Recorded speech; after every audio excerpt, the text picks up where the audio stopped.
আলহামদুলিল্লাহ, আজকের উসুলে ইফতার দ্বিতীয় পর্ব।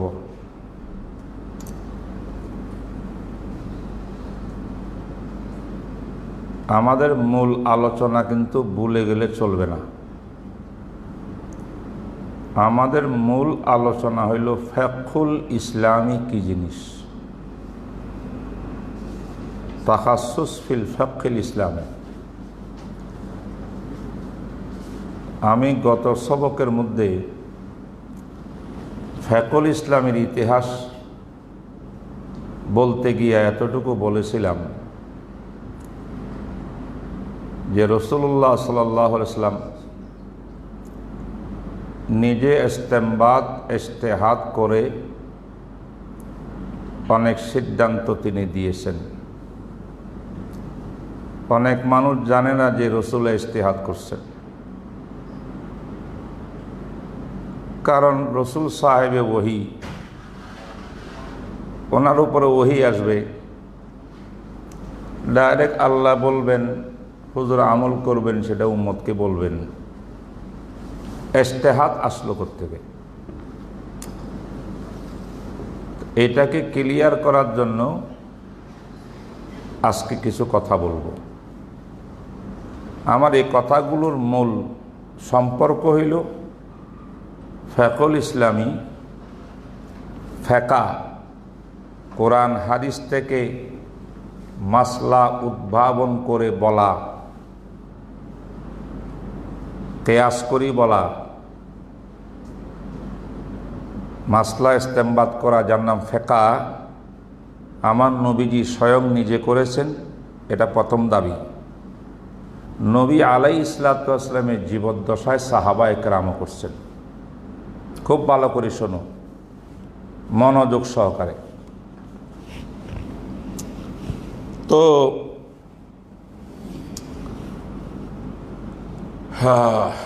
তবে একটা কথা, সেখানে ফিকহুল ইসলামীর পরিভাষাগুলা ছিল না। ফিকহর পরিভাষায় ফরজ আছে, এটার একটা তারিফ আছে, ওয়াজিব আছে, এটার একটা তারিফ আছে, সুন্নত মুআক্কাদার একটা তারিফ আছে, হারামের একটা তারিফ আছে, মাকরুহ তাহরিমের একটা তারিফ আছে। এই পরিভাষাগুলো ছিল না।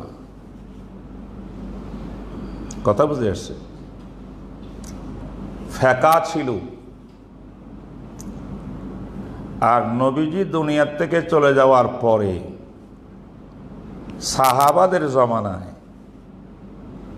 প্রচুর পরিমাণে প্রশ্ন সাহাবা একরামের যোগে এসেছে।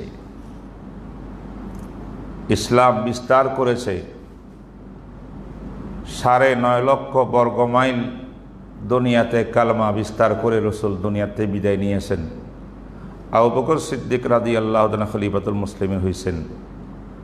তিনি 2.5 বছরে তাকরিবান 11.5 লক্ষ বর্গমাইল আয়তন ইসলামী দুনিয়া দিয়ে গেছেন। এই যুগে তখন মুরতাদ সৃষ্টি হয়েছিল, মুসালামে কাজ্জাব সৃষ্টি হয়েছিল, অনেক ফিতনা ফাসাদ, দূর দূর থেকে নতুন নতুন অনেক বিষয় জিজ্ঞাসা। রসুলের ওজুদ যখন ছিল মোবারক, তখন তো নবীজিকে প্রশ্ন করতেন, মাসলা শেষ, নবীজি উপস্থিত নাই, সাহাবারা ইজতিহাদ করি মাসলা দিছেন। পরে নবীজির কাছে এই খবর যাওয়ার পরে নবী ইসলাম ইজতিহাদকে সমর্থন করছেন। ইজতিহাদকে সমর্থন করা মানে ফিকহকে শরীয়তের ডকুমেন্ট মানা। বুঝেন নাই? রসুলের অবর্তমানে তো সাহাবা একরাম প্রচুর আকারে দিয়েছেন। আমি কালকে ইবনুল কাইয়্যিম জাওজিয়া রাহমাতুল্লাহ আলাইহ ইলামুল মুআক্কিঈন কিতাবের হাওয়ালায় বলছি, 130 ঊর্ধ্বে 1.25 লক্ষ সাহাবা একরামের ভিতরে এরা ছিলেন বড় বড় মুজতাহিদ, মুফতি, ফকিহ। এরা মাসলা দিতেন। 1,24,000 থেকে 139 জন যদি বাদ দাও, আচ্ছা 150 জনই বাদ দাও, আর কত থাকে? 1,24,000 থেকে কত বাদ দিলাম? 150। তো রইল কত? হ্যাঁ, 1,23,850। এতগুলো সাহাবা, তারা কিন্তু 135 জন বা 39 জন সাহাবীর থেকে মাসলা নিয়ে নিয়ে তাদেরকে ফলো করিয়া আরেক ভাষায় তাদের তাকলিদ করিয়া ইসলাম পালন করেছে। আজকে যারা বলে তাকলিদ নতুন আবিষ্কার, কিছুই বুঝে না। কোন মানুষকে মানুষের ফতোয়া মানা, ফতোয়া চেয়ে আমল করা, এইটা তো সাহাবায়ে কেরামের আম সুন্নত। 135 জন সাহাবী ফতোয়া দিলেন, কাকে দিলেন? বাকি সাহাবারা ফতোয়া নেন নাই? সাহাবারা নাকি এই ব্যক্তি বিশেষ ব্যক্তিদের থেকে মাস্টার জিজ্ঞাসা করে করে তার উপরে আমল করেন, এটার নাম তাকলিদ না? যাই হোক, এই আলোচ্য বিষয়টা একটু পরে বলবো। এখন যেটা বলতেছি এটা হলো ফিকহ ছিল। কালকে বলেছি গাজওয়ায়ে আহজাব, বনু কুরাইজার ঘটনা। পথের ভিতরে কেউ আসর পড়লেন, কেউ পড়লেন না, ইজতিহাদ করছেন। এরপরে বনু কুরাইজা পর্যন্ত যাইতে কিছুক্ষণ পরেই রাস্তার মধ্যে সূর্য ডুবে গেছে। তো মাগরিবের ওয়াক্ত হয়েছে না? মাগরিবের নামাজ নিয়ে কোনো ইজতিহাদ চলে নেই। উভয় জামাত কিন্তু মাগরিবের নামাজ রাস্তায় পড়ছে। আসরের জামাত কিন্তু এক দলের রাস্তায় এখনো পড়ে নাই। এশারের সময় গিয়া আল্লাহর নবীর খিমার মধ্যে গিয়ে উপস্থিত হয়েছে বনু কুরাইজায়। সাহাবারা আসরের নামাজ নিয়ে ইখতিলাফ করলেন, মাগরিব নিয়ে ইখতিলাফ করলেন না কেন? মাগরিবের নামাজ সম্পর্কে কোনো রকমের রসুলের বাণী আসে নাই। রসুল বলছিলেন লা তুসাল্লু সালাতাল আসরে ইল্লা ফি মসজিদে বনি কুরাইজা। নবীজির বাণীর ভিতরে সালাতুল আসর শব্দ ছিল, মাগরিব ছিল না। তাই মাগরিব যেমন আছে কোরআনের বাণী অনুযায়ী, ইন্না সালাতা কানাত আলাল মুমিনিনা কিতাবুম মাওকুতা, ঠিক নির্দিষ্ট টাইমের ভিতরে পড়বেন। উভয় পড়ছেন, ইখতিলাফ করেন নাই, ওখানে ইখতিলাফটা হয়েছে। নবীজির কাছে যাওয়ার পরে উভয়ের বক্তব্য রসুলকে শুনাইছেন। যারা নামাজ পড়ছেন আসর, তারাও বলছেন হুজুর আমরা এই কারণে পড়ছি, এটা আমাদের গবেষণা বা ইজতিহাদ। আর এরা বলছেন আমরা এই কারণে পড়ি নাই, এটা আমাদের ইজতিহাদ। বুখারীর হাদিস, ফালাম ইউআন্নিফ আহাদান, নবী আলাইহিস সালাম কোনো গ্রুপকে তিরস্কার করেন নাই, উভয় গ্রুপকে সমর্থন জানাইছেন। রসুলের সমর্থন, এটা তাকরীরে হাদিস। তাহলে সাহাবার ইজতিহাদকে রসুল তাকরীর করে সমর্থন করলেন কিনা? কথাটা বুঝতে পারলেন তো? এখন আমি যে এই কথাটা বললাম যে রসুলও ইজতিহাদ করছেন, রসুলের জীবদ্দশায় সাহাবীরও সামনে না থাকলে দূরে থাকলে ইজতিহাদ করেছেন। মুআয ইবনে জাবাল রাদিয়াল্লাহু তাআলা ইয়ামানে যাওয়ার সময় রসুলের সবক নিছেন, সেখানে তিনি আমি ইজতিহাদ করিয়া জবাব দেব কোরআন হাদিসে না পাইলে। সব কিছু মিলিয়া ফিকহ যেটা কোরআন সুন্নাত থেকে উদ্ভাবিত, এটার অস্তিত্ব পরিভাষা না থাকুক, আমার নবীর হায়াতে ছিল, ওনার উপস্থিতিতে সাহাবায়ে কেরামের মধ্যে ছিল, ওনার অনুপস্থিতিতে সাহাবায়ে কেরাম যুগ যুগ ধরে ফিকহ ফতোয়ার কাজ করেছেন। তাইলে ফিকহ সেই যুগে ছিল, কিন্তু পরিভাষা ছিল না। যেমন হাদিসের পরিভাষা ছিল না। কি ভাই, হাদিস রসুলের যুগে ছিল কি ছিল না? সহিহ হাদিস, জয়ীফ হাদিস, হাসান হাদিস, মুতাওয়াতির হাদিস, আজিজ হাদিস, খবরে আহাদ পরিভাষা ছিল রসুলের যুগে, সাহাবায়ে কেরামের যুগে ছিল। কবে এটা ঠিক হয়েছে? যখন ফন্নে হাদিস আবিষ্কার হয়েছে 200 বছর পরে, তখন এই হাদিসের পরিভাষাগুলো ওলামারা ঠিক করছেন। হাদিস ছিল ফন পরে সৃষ্টি হয়েছে, তাদবিন পরে হয়েছে, তার উসুল নীতিমালা পরে সৃষ্টি হয়েছে, পরিভাষা পরে সৃষ্টি হয়েছে। এইটা সবাই মানে, গ্রহণ করে। আহলে হাদিস বন্ধুরা তো সহি হাদিস, সহি হাদিস, জয়ীব হাদিস, জয়ীব হাদিস জিকিরে করে, কিন্তু আহাদে সাহাবার মধ্যে কোনো একজন সাহাবী হাদিসটা সহি, এই হাদিসে জয়ীব বলছেন, তার কোনো প্রমাণ দেখাতে পারবে তারা?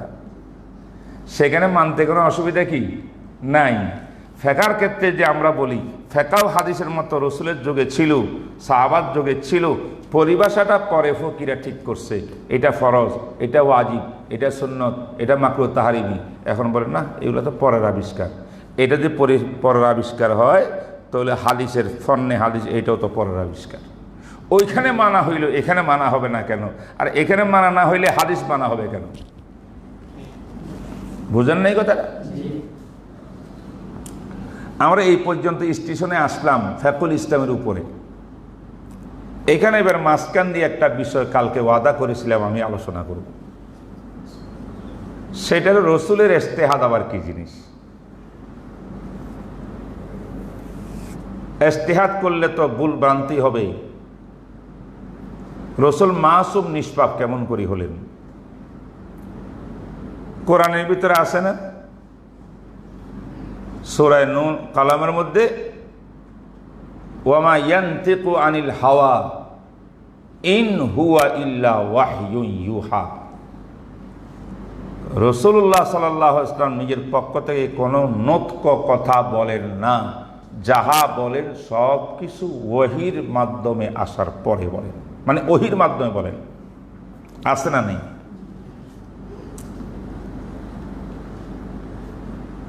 এই আয়াতে বলল ওহীর মাধ্যমে রসুল বলেন, নিজের প্রতি কিছুই বলেন না। আবার কালকে দুই একটা ঘটনা দেখাইলাম আপনাদের, কোরআনে পাকের মধ্যে আছে। যেমন উসরায়ে বদর সম্পর্কে, বদরের ময়দানের 70 জন বন্দী কাফেরদের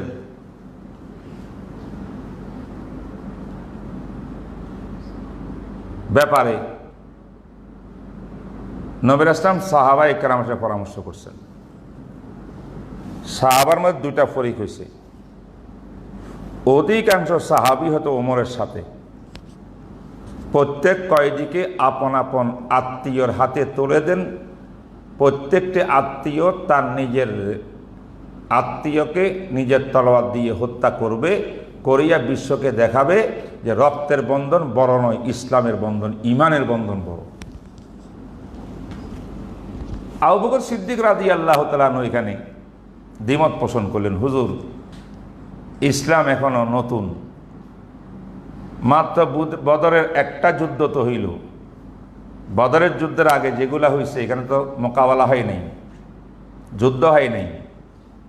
গেছেন কাফেররা, চলে গেছে, চলে আসছেন। বুয়াত, ওসাইরা পড়ছেন না বুখারীতে, মাগাজিতে? প্রথম যুদ্ধ এইটা।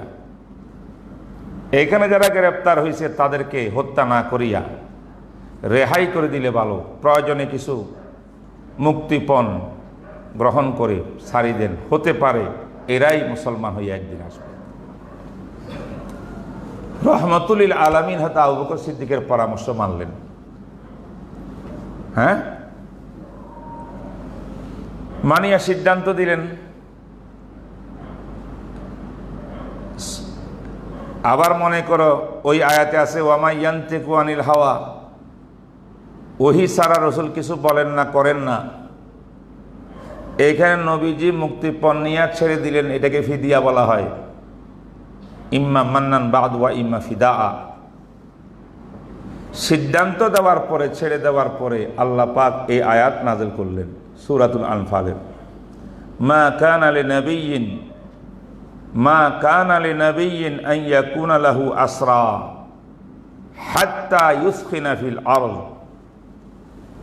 তুরিদুনা আরাদাদ দুনিয়া, তুরিদুনা আরাদাদ দুনিয়া ওয়াল্লাহু ইউরিদুল আখিরাহ ওয়াল্লাহু আজিজুল হাকিম। অর্থ কি, মা কানা লিনাবিয়্যিন আই মা ইয়ামবাগি লিনাবিয়্যিন, নবীর জন্য এটা ঠিক হয় নাই, উচিত হয় নাই। ওনার কাছে আশরা কয়েদি আসলে তাদেরকে তিনি ছেড়ে দিবেন আরাদাত দুনিয়া, দুনিয়ার কিছু পয়সার বিনিময়, পয়সা পাইছে ছেড়ে দিলেন। আল্লাহু ইউরিদুল আখিরাহ, আল্লাহ পয়সা চাই নাই, ফিদিয়া চাই নাই, আল্লাহ আখিরাতকে চাইছে। তোমরা আখিরাতের উপরে চিন্তা করে ফয়সালা করো, অর্থাৎ প্রত্যেকটা হত্যা করো। ওমর ইবনে খাত্তাবের যে রায় মতামত, সেই রায়টা আল্লাহর মনসা ছিল। আমি তোমাকে জিজ্ঞাসা করতে চাই, ওই আয়াতে বললেন আল্লাহর নবী ওহী ছাড়া কিছুই করেন না। যদি এই সিদ্ধান্তটা ওই আয়াত মোতাবেক ওহীর মাধ্যমে তিনি দিয়েছেন, তাহলে কোরআনের ওহী আসিয়া এটাকে অনুচিত বলল কেন? উচিত নয় কেন বললেন? কথা খুব ভালো করে খেয়াল করো, এটা বড় আকীদার মাসলা। কথা বুঝে আসেনি? আরেকটা ঘটনা বলছিলাম, রইসুল মুনাফিকিন আব্দুল্লাহ ইবনে সুলুলের জানাজার নামাজ।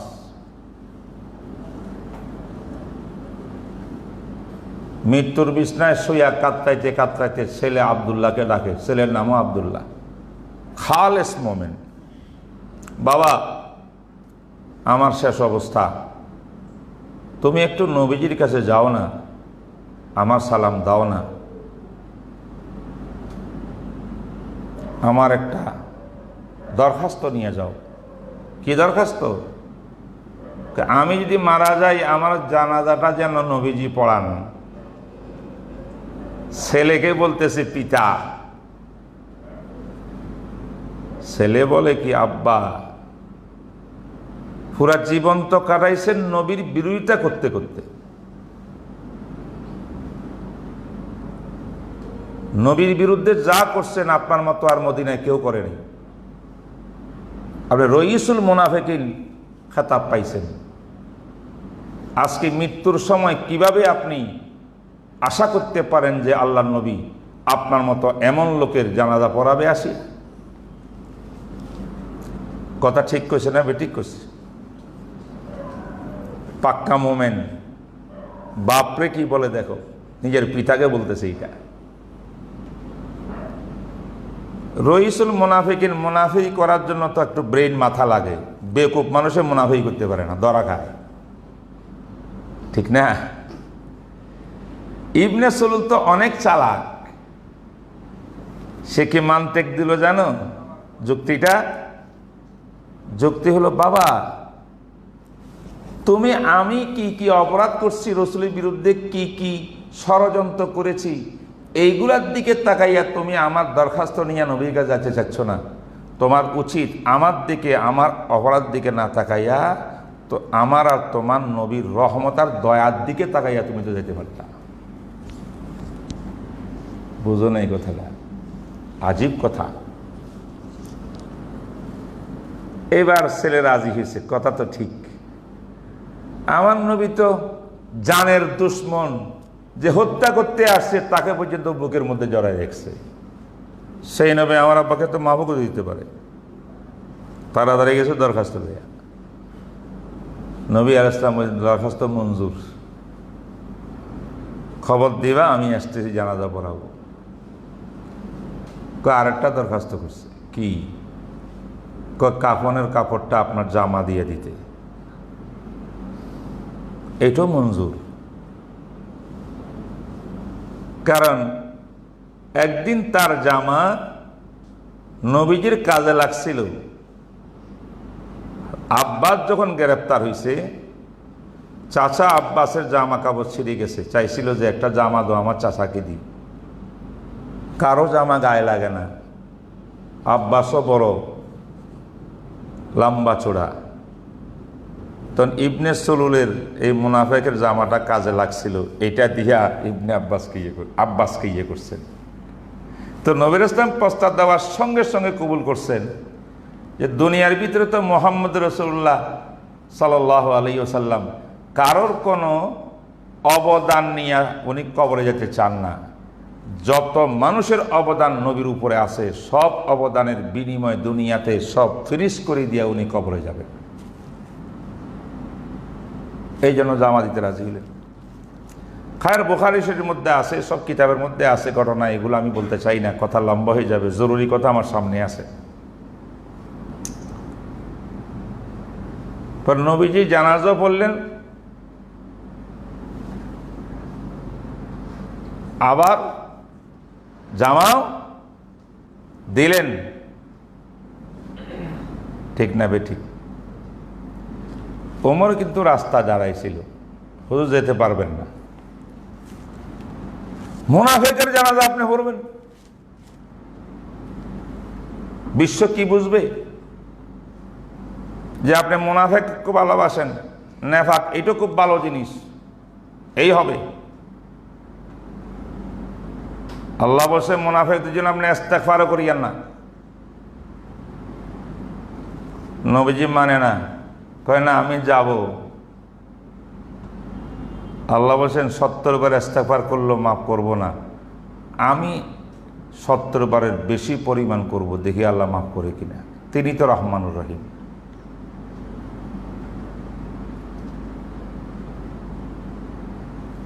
লাস্টে ওমর না পারিয়া বলে,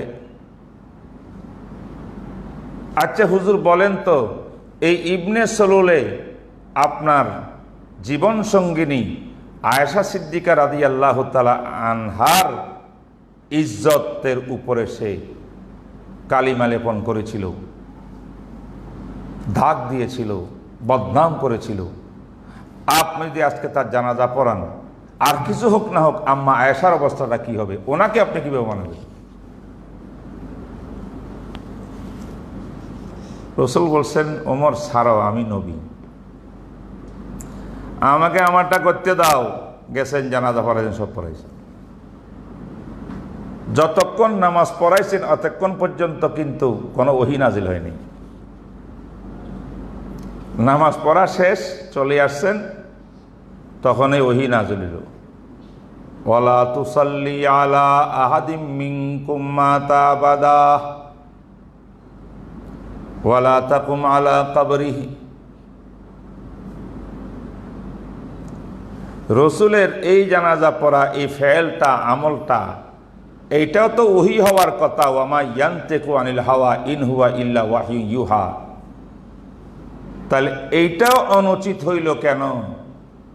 ওয়ারেন্ট জারি হইল কেন যে আজ জীবনও কোনো মুনাফিকের জানাজা পড়াইতে পারবেন না? জানাজা পড়া দূরের কথা, কবরের গোরস্থানের পাশেও যেতে পারবেন না।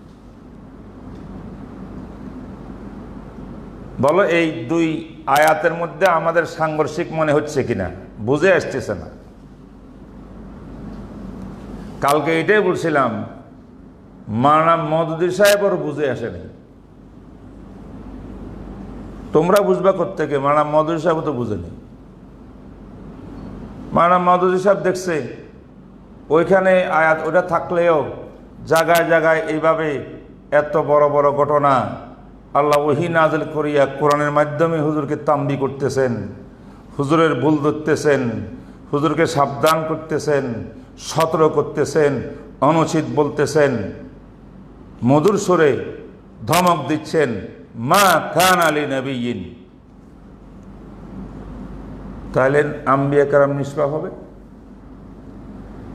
কোরআনের খেলাফ। এই জন্য মওদুদী সাহেব তাফহিমাত কিতাবে আমি পড়ছি, রাসাইল ও মাসাইলও আছে। মওদুদী সাহেব বহু কিতাব আমার কাছে সংরক্ষিত, মোতালা করছি, পড়ছিও আমি। তিনি বলছেন যে কালকে যে বললাম, কবি কবি কখনো কখনো इस्मत के पर्दे हटा देते हैं इस्मत के पर्दा को हटाकर गुनाहें सरजद कराते हैं ताकि मालूम हो ये खुदा नहीं है, ये बंदा है।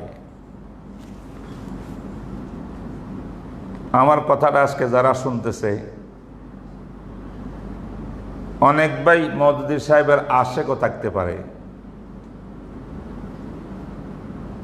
ওনার মনে যদি কষ্ট যায়, আমার তো কিছু করার কিছু নেই, এটা তো ওনার বাসন। আরো কত নবীর সম্পর্কে কত সমালোচনা মওদুদী সাহেব করেছেন। এই ফেরেশতি যদি আলোচনা করি ঘন্টার পর ঘন্টা সময় যাবে। এইটা আমার বিষয়বস্তু না আজকে। আমি তোমাদেরকে ফেকা বোঝানোর জন্য কথাটা বলতেছি। ফেকা তো ইজতিহাদের ফলাফলের নাম। নবীজি ইজতিহাদ করলে ফলাফল বের হবে, এই ফলাফলটা ফেকা হবে।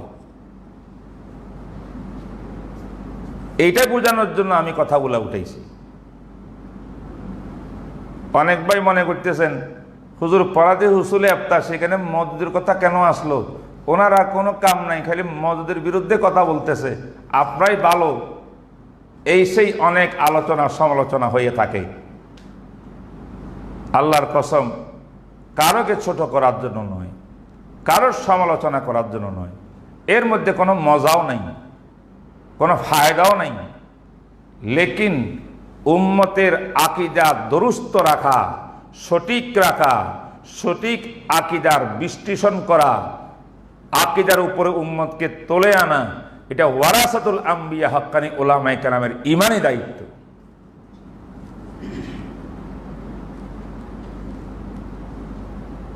আপনি গোমরাহি কথা একটা বলিয়া কোটি কোটি মানুষকে গোমরাহ করবেন। একজন হক্কানি আলেম তার ব্যাপারে মুখ খুললে কোরআন হাদিসের দলিল দিয়া, তখন আপনি বলবেন যে হুজুরদের কোনো কাম নেই, খালি একজন আরেকজনের বিরুদ্ধে লাগছে। এটা অযৌক্তিক কথা, এটা আহামকানা কথা। শোনেন, আমি সামনে বলি, আমাদের আহলে সুন্নাত ওয়াল জামাতের আকীদা সমস্ত আম্বিয়া কেরাম মাসুম, নিষ্পাপ।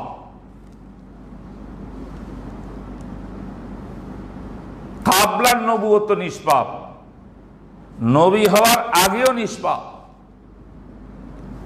এর মধ্যে যদি একতলাপ আছে, সহি কথা হইল, নির্ভরযোগ্য কথা হইল, নবুয়ত প্রাপ্তির পরে নয়, শুধু পরে তো আছেই নিষ্পাপ, এর আগেও নিষ্পাপ। এখানেও দ্বিমত আছে, নবুয়তের আগে কি গুনাহে কবিরাত থেকে নিষ্পাপ না সগীরাত থেকেও নিষ্পাপ? আমাদের আকাবারা যে পছন্দ করেছেন সগীরাত থেকেও নিষ্পাপ, কবিরাত থেকেও নিষ্পাপ। নবীজি কোনো পাপ নাই। তা আপনি বলবেন পাপ না থাকলে এত ভুল করলো কেমনে? এগুলো কি পাপ হবে না? এই যে বদরের কয়েদিদেরকে ছেড়ে দিলেন, আল্লাহর পছন্দ হইল না, আল্লাহর মনসার খেলাফ, আল্লাহর বিধানের খেলাফ হয়েছে, এটা কি গুনাহ না? ইবনে সালুলের জানাজা পড়লে গুনাহ হইল না? তাই তো ধমকি আসলো। এই কথাগুলা বোঝার জন্য আমার ভাইরা, ওয়াহিকে বুঝতে হবে। ওয়াহি, ওই আয়াতের মধ্যে কথা আছে না, ইন হুয়া ইল্লা ওয়াহিয়ুন ইউহা, আছে কি নাই? মওদুদী সাহেবের এই আকীদার দলিল প্রমাণের জবাব পরেই দিই। মূল কথা তো এখানে স্বয়ং কোরআনের আয়াতে আয়াতের মধ্যেই পরস্পর দেখা যায় বিরোধ। দেখতেছি না আমরা? এই জন্য এটা সঠিক সমাধান। কি সমাধান? ওহীকে বুঝতে হবে। ওহীর বিভিন্ন প্রকার আছে। এক প্রকার ওহীকে ওহীয়ে মাতলু বলে। মাতলুবুন ইসমে মাফুল, মানে যে ওহির বাণীকে তিলাওয়াত করা হয়েছে হয়, আল্লাহ পাক কোরআনের আলফাজ দিয়েছেন জিব্রাইলকে। জিব্রাইল কোরআনের রিডিংকে রসুলের সিনার মধ্যে ঢুকাই দেন নাই, তেলাওয়াত করিয়া নবীজিকে শুনাইছেন। জিব্রাইলের তেলাওয়াত করছেন, এই জন্য মাতলু। মুহাম্মদুর রাসূলুল্লাহ সাল্লাল্লাহু আলাইহি ওয়াসাল্লাম এই ওহী গ্রহণ করিয়া আবার নিজের জবানে তেলাওয়াত করি সাহাবায়ে কেরামকে শিখাইছেন, এটা মাতলু।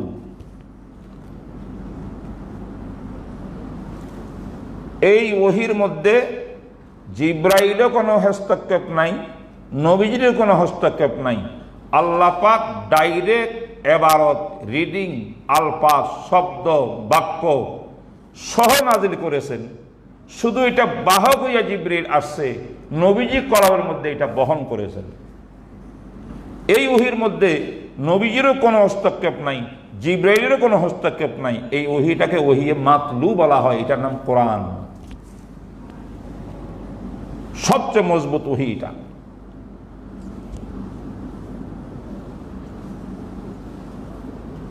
আর একটা ওহি আছে গায়রে মাতলু,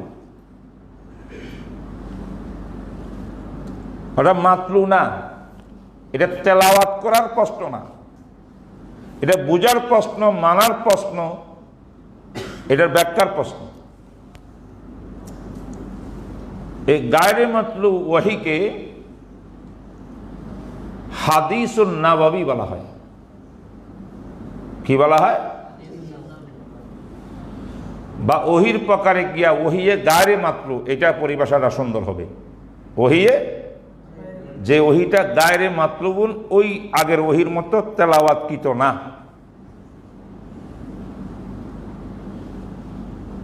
এইটা তিন প্রকার। কয় প্রকার? পুরা জীবনের জন্য এটা মুখস্থ করবা।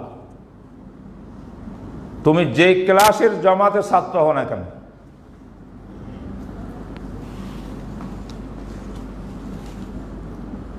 হাদিসে নববীর ভিতরে একটা হাদিসের নাম হাদিসে কুদসি। কি নাম? হাদিসে কুদসি, যেটা তেলাওয়াতকৃত না, গায়রে মাতলু। হাদিসে কুদসি কাকে বলে জানো? হাদিসে কুদসি হলো সরাসরি আল্লাহ পাকের পক্ষ থেকে বওয়াস্তায় জিব্রাইল অথবা জিব্রাইল আর ফেরেশতার ওয়াস্তা ছাড়া ডাইরেক্ট আল্লাহ পাক নবীজির কলবের মধ্যে একটা বিষয়বস্তু, কিছু কথা ঢেলে দিয়েছেন। আল কাফির রাই, হুজুর এইগুলা বলেন। তাহলে মিনিং, অর্থ কলবের মধ্যে ঢুকলো, আল্লাহ ঢুকাই দিলেন যে কোনো তরিকায়। বুঝেন নাই? এখন রাসূলুল্লাহ সাল্লাল্লাহু আলাইহি ওয়াসাল্লাম এই বিষয়গুলো তো হেফজ করছেন, জব্দ করছেন, বহন করছেন। এটা প্রকাশ করতে গিয়া কোন ভাষায় প্রকাশ করেন? রসুলের নিজের জবানের, নিজের ভাষায় প্রকাশ করবেন। করবেন কিনা বলেন তো? মজমুনটা, বিষয়বস্তুটা, বয়ানটা, এইটা ডাইরেক্ট আল্লাহর পক্ষ থেকে আসে নাই না রসুলে বানাইছে? আল্লাহর পক্ষ থেকে এসেছে। কিন্তু এটা ব্যক্ত করার জন্য ভাষা কোনটা? নবীজির নিজের ভাষা। এটার উদাহরণ কিরকম জানো? সংক্ষেপে এই উদাহরণটা দিছে আমাদের আল্লাহ গরিকে রহমত করে হযরত মুফতি সাঈদ আহমদ পালনপুরি রাহিমাহুল্লাহ তাআলা, দারুল দেওবন্দের শেখুল হাদিস, জিবালুল ইলম, বহুত বড় আল্লামা ছিলেন। তিনি বলেন তার উদাহরণ এরকম,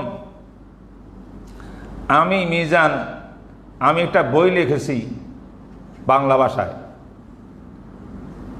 এখন এটাকে অনুবাদ করা দরকার হয়েছে আরবি ভাষায়।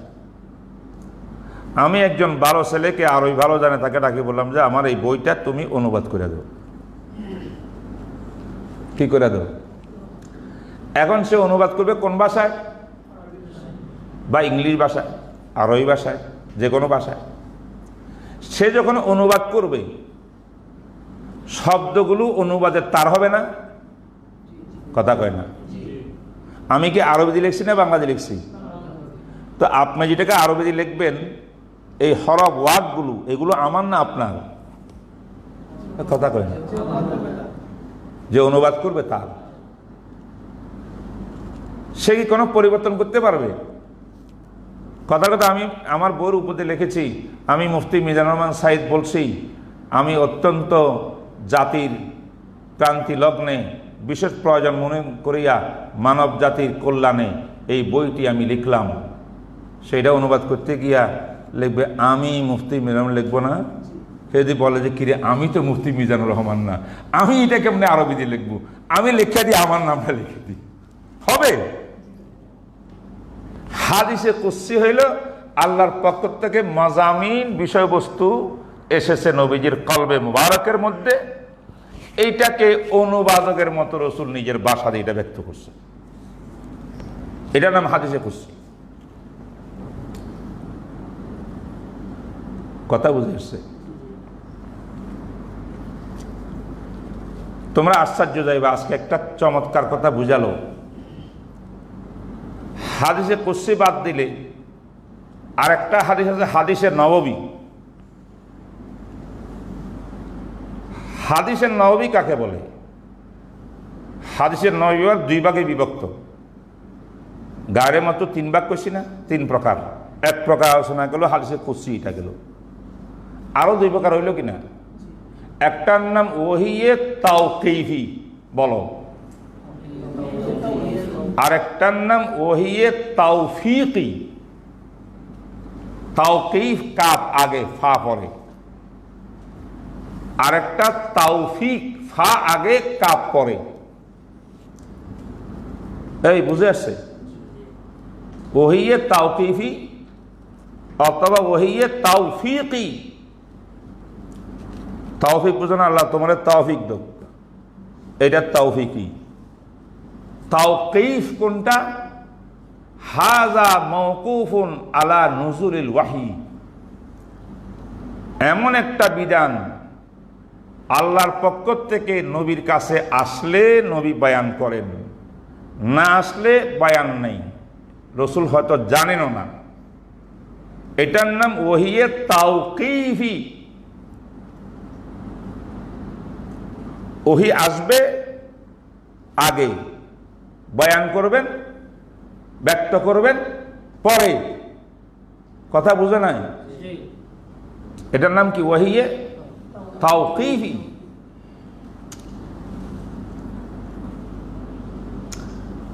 আসে কেমনে?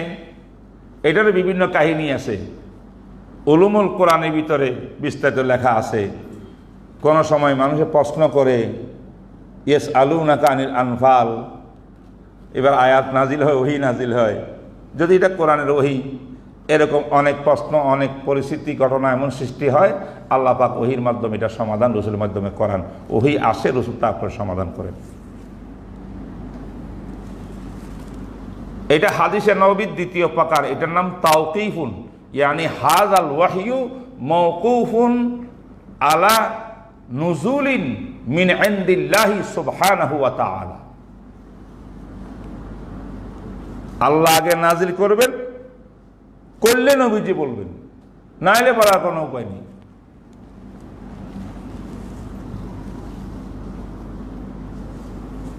ঠিক কি না? আরেক প্রকার ওহী আছে, ওহিয়ে তাওফীকি, তৃতীয় প্রকার। তাওফীকুনের অর্থ হইল আল্লাহর পক্ষ থেকে কোনো ইশারা ইঙ্গিত কিন্তু আসবে না, কোনো ওহীর বাণীও আসবে না, মজমুন বিষয়ও আসবে না, রিডিংও আসবে না, মিনিংও আসবে না। আল্লাহ পাক নবী আলাইহিস সালামকে এখতিয়ার দিয়েছেন, হুজুর এটা আপনার বুঝ মতো কোরআন হাদিসের আলোকে আপনি মহান একজন আমার নবী, সে নবী হিসাবে নবুয়তের মুকাদ্দাস পবিত্র কলব দিয়ে, দেমাগ দিয়ে চিন্তা ভাবনা করে এর উপরটা ফয়সালা করেন। সুবহানাল্লাহ। আল্লাহ আমার নবীকে তাওফিক দিয়েছেন, এই ব্যাপারে তো আপনি নিজে সিদ্ধান্ত নিন। এই জন্য এটার নাম কি হয়েছে? তাওফীকই হয়েছে। কঠিন হইতেছে কথা না সহজ?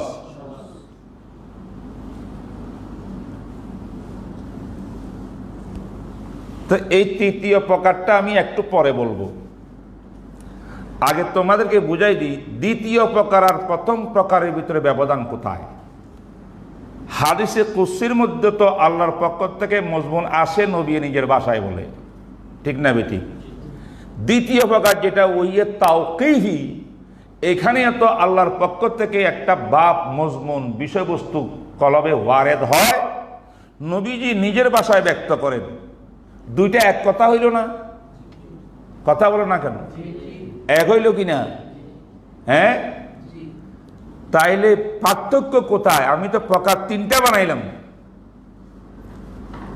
এটার জবাব হলো হাদিসে কুদসি আর হাদিসে নববীর মধ্যে পার্থক্য হলো, হাদিসে কুদসি হলো আল্লাহ পাকের ওই মজমুনের অনুবাদ,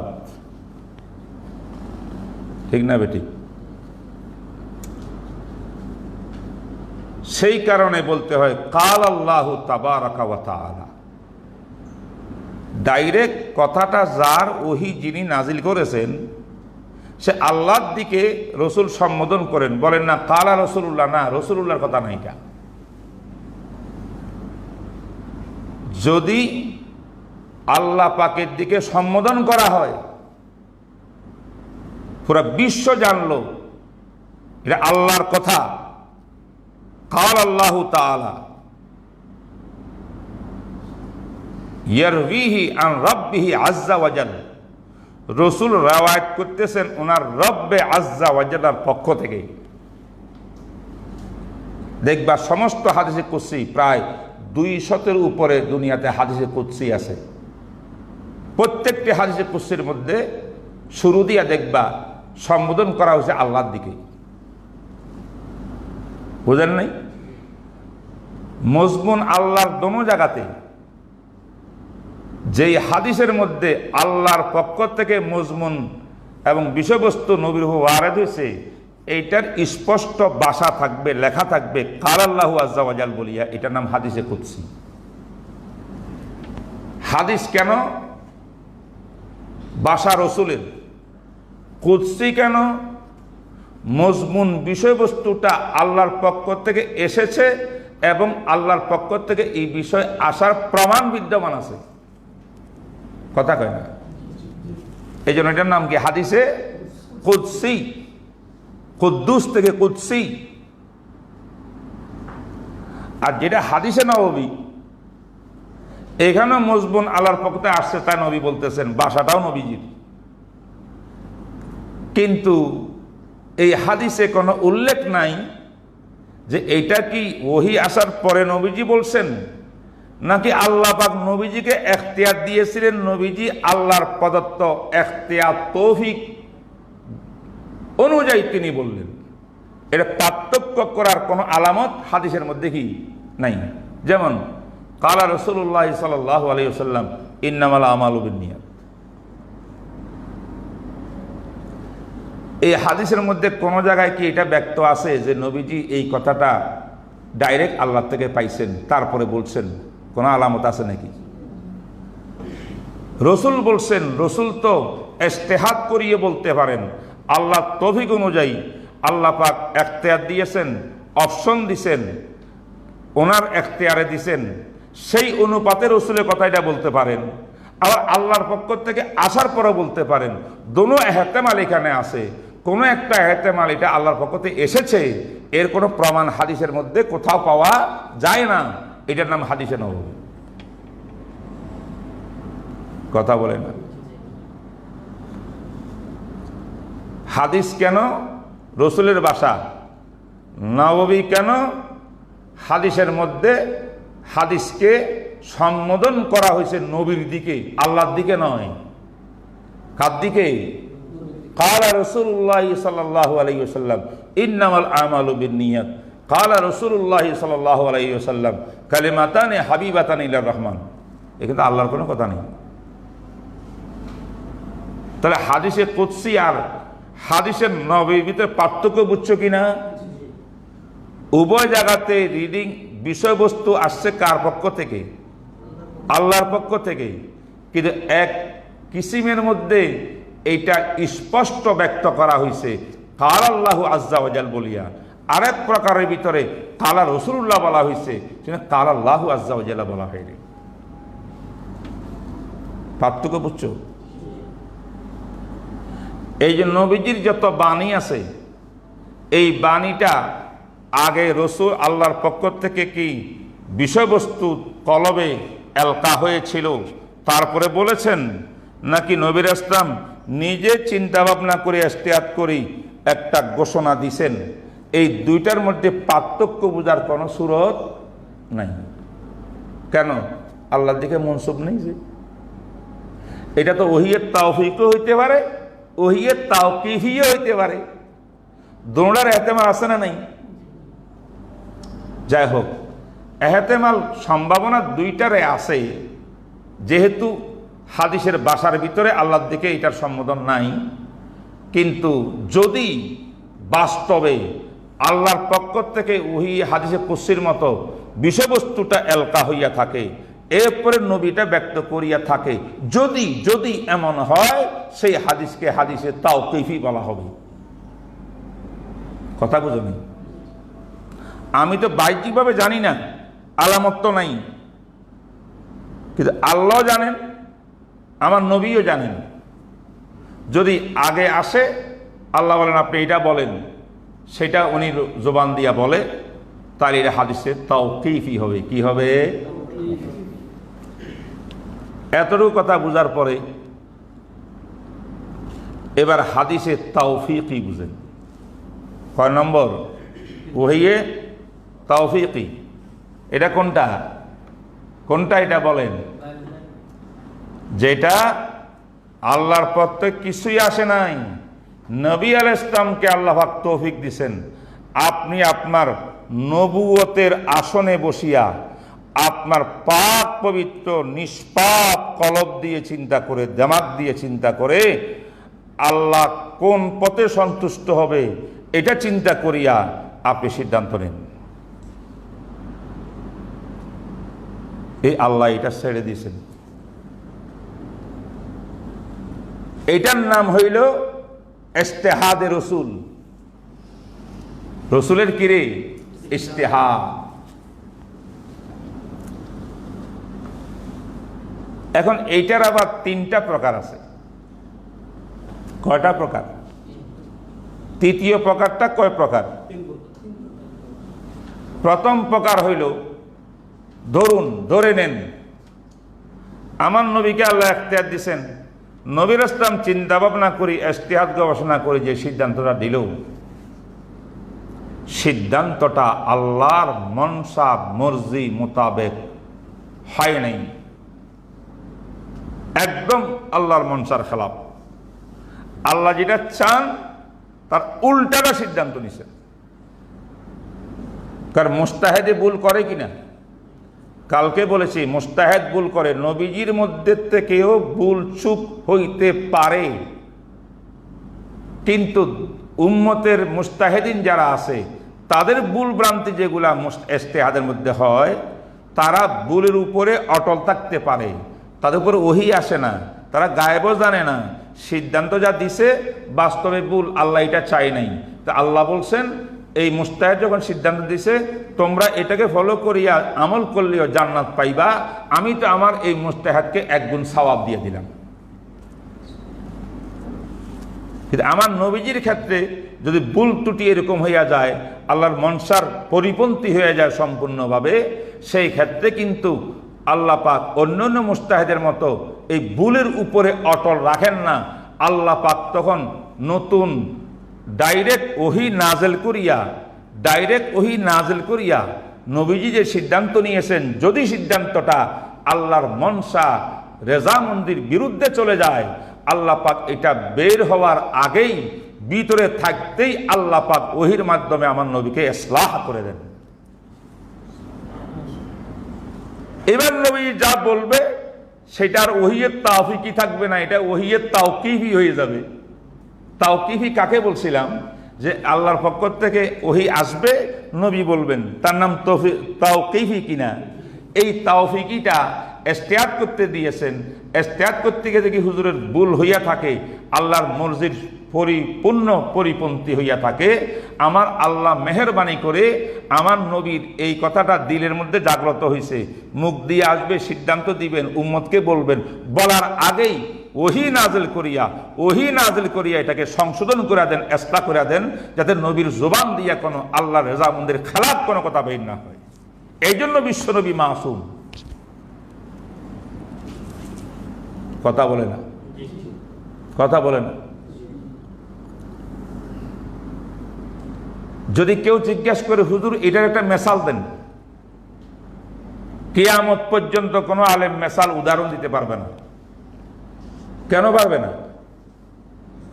কথা বুঝে আসে না, বুঝো নেই কেন পারবে না? আরে ভাই, এটা যে ভুল হয়েছিল রসুল জানেন, আল্লাহ পাক জানেন, যিনি আলিমুম বেজাতিস সুদূর, নবীর কলবের সিনার ভিতরে কি ধারণা আসছে, কি সিদ্ধান্ত আসছে, যিনি মাহবুদে হাকিকি জানেন, তিনি যখন ব্যক্ত হওয়ার, প্রকাশ হওয়ার আগেই ঠিক করে দিলেন, তাইলে তো প্রকাশ হওয়ার পরে আমি আর আপনি জানবো কোত্থেকে যে কোন কোন জায়গার ভিতরে রসুল ভুল করেছিলেন? এটা তো দেখার কোনো রাস্তা, সুযোগ নাই। এই জন্য এটার কোনো উপমা নাই। কথা বুঝতে পারছো? অত্যন্ত জরুরি বিষয় এগুলা, একদম চুলসিরা বিশ্লেষণ, এবং সেটা প্রত্যেকটি ওয়ার্ড এখানে আমাদের জন্য হুজ্জত, আকীদা ঠিক করার জন্য। গেল এক প্রকার, এই প্রকারের কোনো উপমা নাই, উদাহরণ নাই।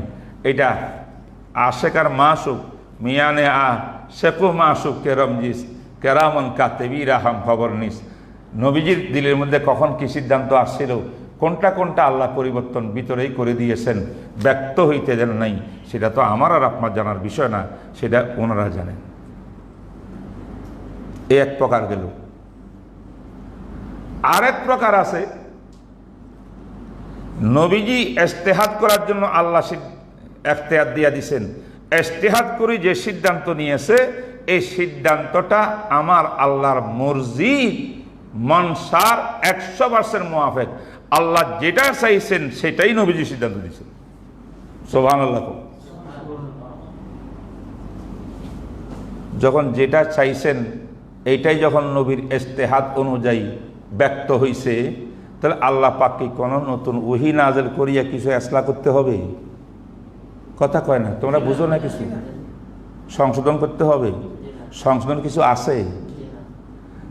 অতএব হাজার হাজার ওহী হাদিস আছে, যেটা ওহীর তাওফীকি রসুল ইজতিহাদ করিয়া ফতোয়া দিয়েছেন, আমার আল্লাহ আসমান থেকে এটার মুআফাকত করেছেন, আল্লাহর মনসা অনুযায়ী হয়েছে, রেজামন্দি হিসাবে হয়েছে, বাস এটা কবুল হয়ে গেছে, নতুন কোনো ওহী আসার দরকার হয়।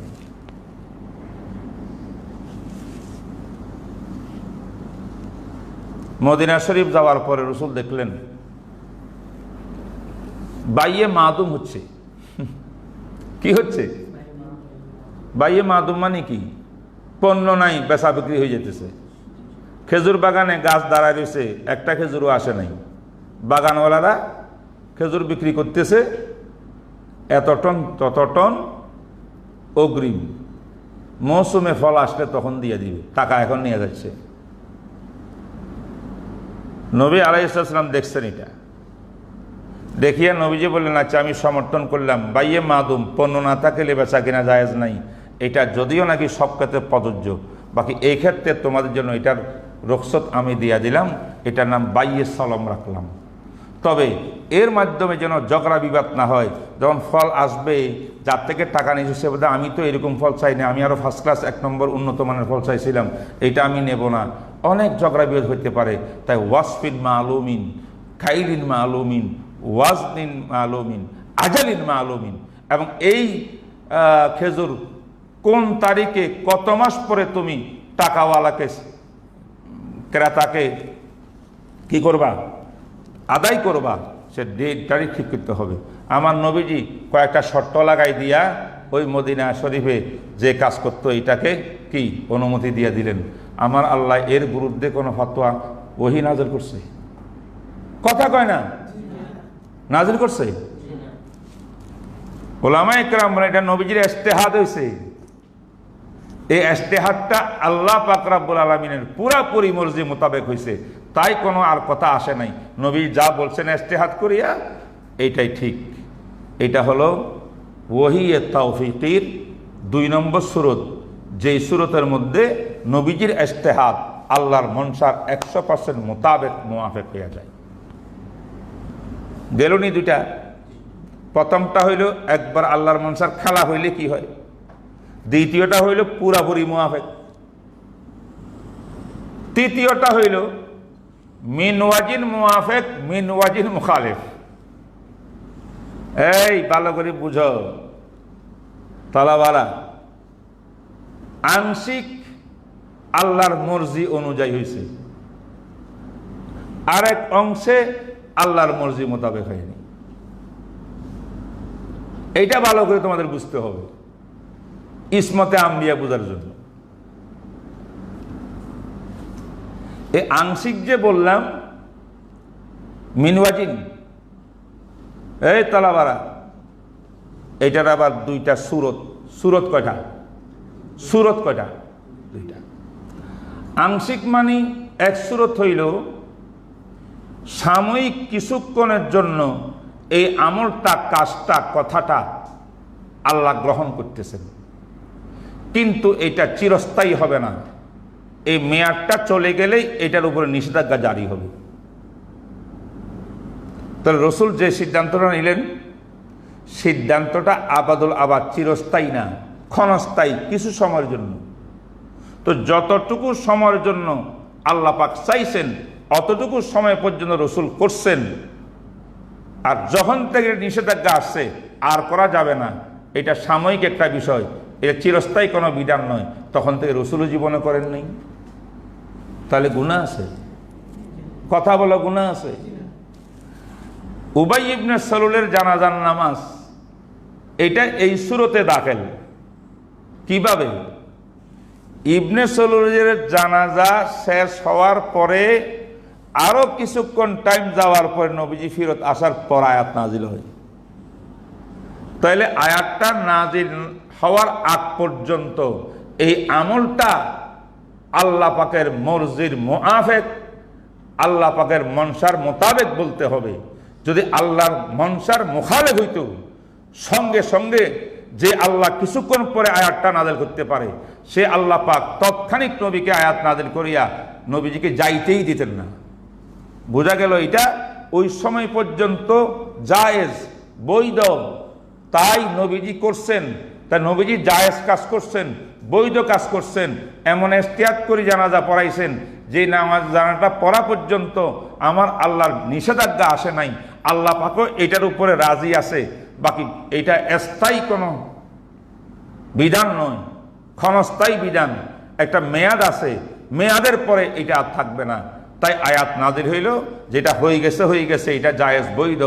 ভবিষ্যতে আল ওয়ালা তুসাল্লি আলা আহাদি মিনহুম মাতা আবাদান ওয়ালা তাকুম আলা কবরিহি, সামনে আর যেতে পারবেন না। আমি জিজ্ঞাসা করি, এই আয়াতটা নাজিল হওয়ার পরেও কি রাসূল মুনাফিকদের জানাজা পড়াইছেন? যদি পড়াইতেন কি হইতো? গুনাহ হইতো কিনা? আল্লাহর বিধান আসার পরে করলে গুনাহ হবে কিনা? আমার নবী করছেন, তাহলে গুনাহ করেন নাই।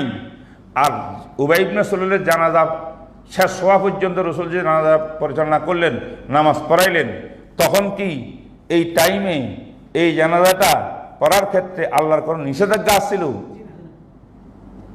রাসূল ইহতিয়াত করি উনি সিদ্ধান্ত দিয়েছেন আমি জানাজাটা পড়ব। আল্লাহকে পড়েন, আপনি ইহতিয়াত করে যখন সিদ্ধান্ত এটা পড়েন, আমি রাজি আছি, কিন্তু এটা কিন্তু মনে রাখবেন এটা চিরস্থায়ী বিধান নয়, ক্ষণস্থায়ী বিধান, একটু পরে ওয়ারেন্ট জারি হবে। সুবহানাল্লাহ।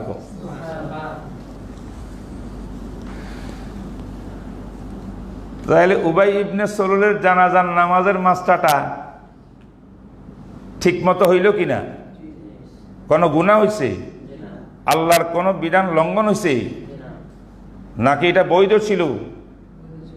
যতক্ষণ বৈধ ছিল রাসূল করছেন, যতক্ষণ নিষেধাজ্ঞা আসছে রাসূল আর জীবনও করেন নাই। যেটা করছেন সেটা ইজতিহাদি করছেন, তো রসুলের ইজতিহাদটা কিসমান মিন ওয়াজহিন, আংশিকভাবে আল্লাহর এলেমের মুআফিক ছিল, আবার চিরস্থায়ী এই কাম চলবে না জানাজা পড়ানো, এই জন্য এটা মিন ওয়াজহিন আল্লাহর মনসার খেলাফ ছিল। খেলাফ যেখানে ছিল সেখানে নবী করেন নাই, যেটা মুআফিক ছিল মনসার মুআফিক এইটাই নবীজি করেছেন, তাই নবী নিষ্পাপ।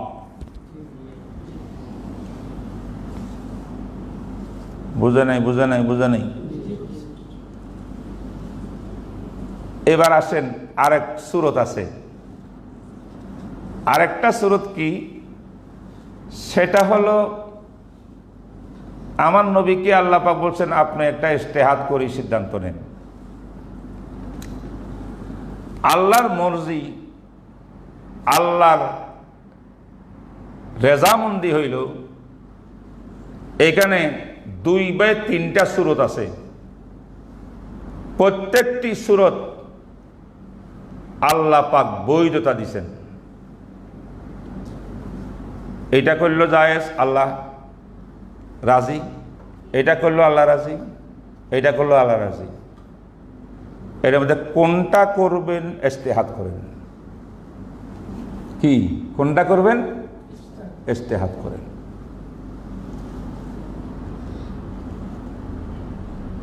শত্রুকে বন্দীকে কতল করা জায়েজ, শরীয়তের বিধান, এখন পর্যন্ত আছে, কিয়ামত পর্যন্ত থাকবে। মুক্তিপণ লইয়া ছেড়ে দেন, জায়েজ, তখনও ছিল, এখনো আছে, কিয়ামত পর্যন্ত এই হুকুম জারি। কোন মুক্তিপণ ছাড়া এমনি ছেড়ে দেন, এটাও বলে না। জায়েজ মানে কি? আল্লাহর মর্জির মুখালেফ, আল্লাহর মনসার বিরুদ্ধে হইলে এটা জায়েজ হয় না মনসা মতো হইলে জায়েজ হয়? তাইলে যুদ্ধবন্দীদের ক্ষেত্রে 3টা অপশন, 3টা অপশন এটা বৈধ ছিল, আল্লাহর মনসা অনুযায়ী ছিল। কিন্তু কোনটা উত্তম কোনটা অনুত্তম, কোন ক্ষেত্রে কোন ঘটনায় কোনটা উত্তম কোনটা অনুত্তম, এই বিষয়টা নবীর উপরে ছেড়ে দিয়েছিলেন আমার বিশ্ব নবী রহমতুল্লাহ আলামিন। সেখানে মুক্তিপণ লইয়া ছেড়ে দিয়েছেন। আল্লাহ পাক আয়াত নাযিল করে, হুজুর কাজটা কি করলেন?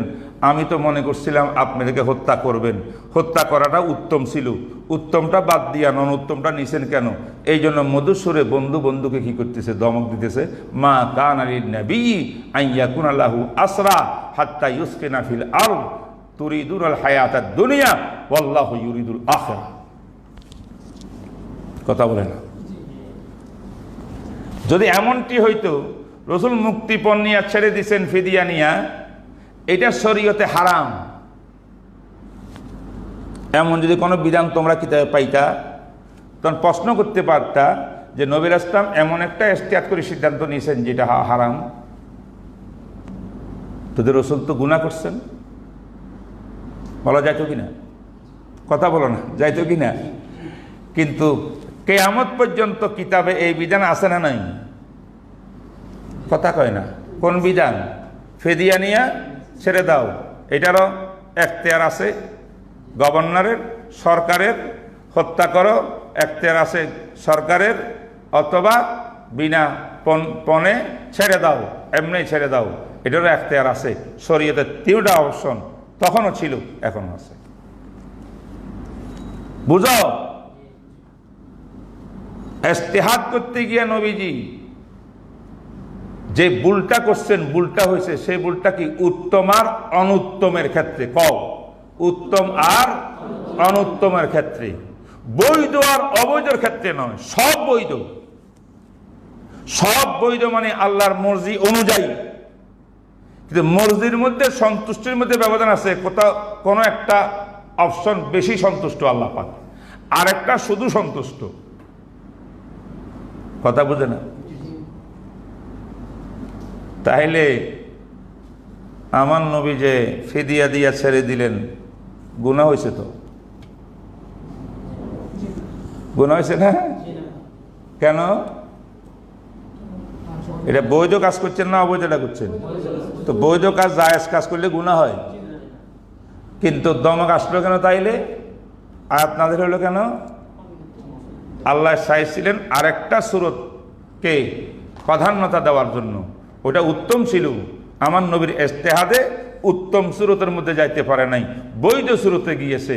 তাই মুকাররবারা ব্যস্তর বাসত হায়রানি, অতি আপন যে সে সামান্য একটু মুখ ব্যাখ্যা করলেও অত্যন্ত মনে কষ্ট লাগে, আর পর যে গালি দিলেও পাত্তা দেয় না।